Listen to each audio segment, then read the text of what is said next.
Què, desgraciada? Vols matar-te llançant-te daltabaix? Per què et rendeixes sense reflexionar davant aquest nou perill i d'aquesta prova? Pensa que si el teu esperit fos separat del teu cos, aniries sense dubte directe al profund tàrtar, però no podries tornar-ne de cap manera. Escolta, Lacedemònia, la noble ciutat d'Acaia, està situada no gaire lluny d'aquí. D'allí vés-te'n cap al Tanar, que és a prop, en un lloc apartat dels camins.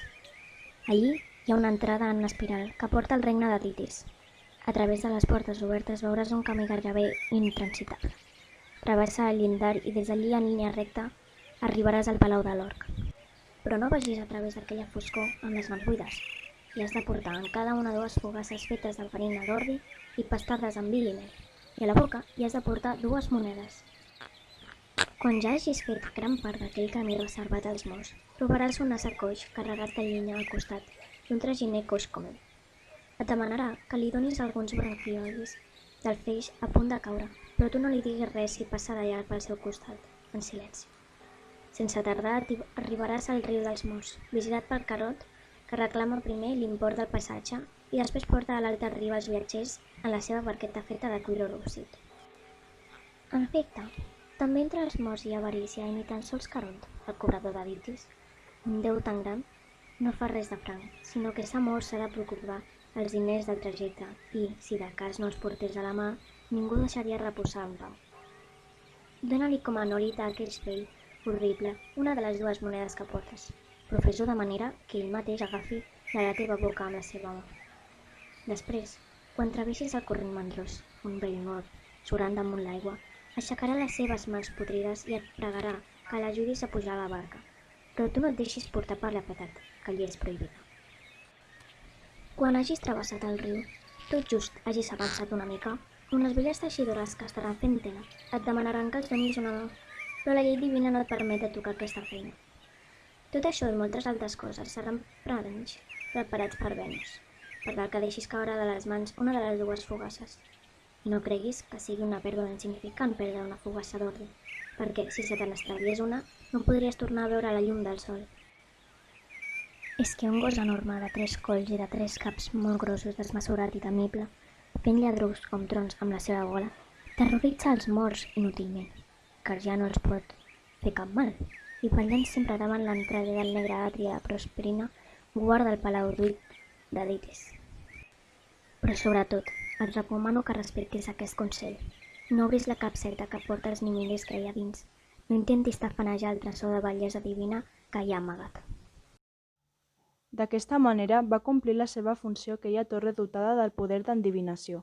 Sí que no va trigar gens a fer cap al tèner i havent agafat, segons el que li havia estat prescrit, aquelles monedes i les fogasses, va córrer pel passadís subterrani, va passar en silenci pel costat del traginer invàlid, va donar al barquer la moneda per al viatge, no va fer cas dels precs del mort que els susurrava, va menysprear les súpliques enganyoses de les teixidores, va mitigar la terrible ràbia del gos fent-li menjar una fogassa i finalment va entrar a casa de la Proserpina. I no va acceptar cap seient tou ni cap menja delicada que li oferia la seva anfitriona, sinó que, asseguda humilment als seus peus, en va tenir prou amb un pa ordinari. Tot seguit va exposar l'encàrrec de Venus. Immediatament va rebre la capseta que la dea havia omplert i tancat d'amagat i fent callar els lladrucs del gos amb l'engany de l'altra fogassa i donant al barquer la moneda que li quedava, surt fora del món subterrani molt més de pressa que no hi pas hi havia entrat. Quan va tornar a veure i a adorar la brillant claror del dia, encara que tenia pressa per acabar de complir l'encàrrec, va deixar-se portar per una imprudent curiositat i es va dir: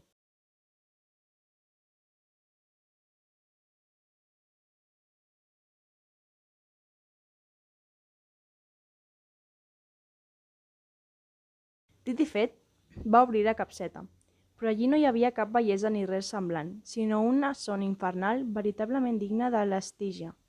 Aquesta son, tan bon punt es va veure lliure, es va escampar al seu voltant, es va estendre per tots els seus membres com una boira plena de l'atac i la va posar-hi.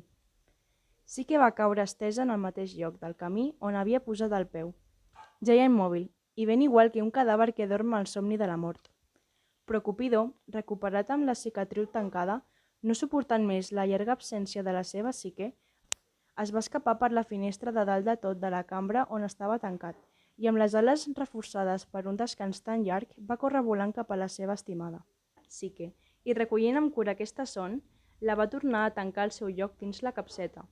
Després va despertar Psique amb una inofensiva punxada de les seves fletxes i li va dir: Vet aquí, pobreta meva, que has tornat a caure víctima de la teva curiositat. Amb aquestes paraules, l'enamorat es va posar a volar amb les seves ales lleugeres i Psique va córrer a portar a Venus al do de la Prosèrpina.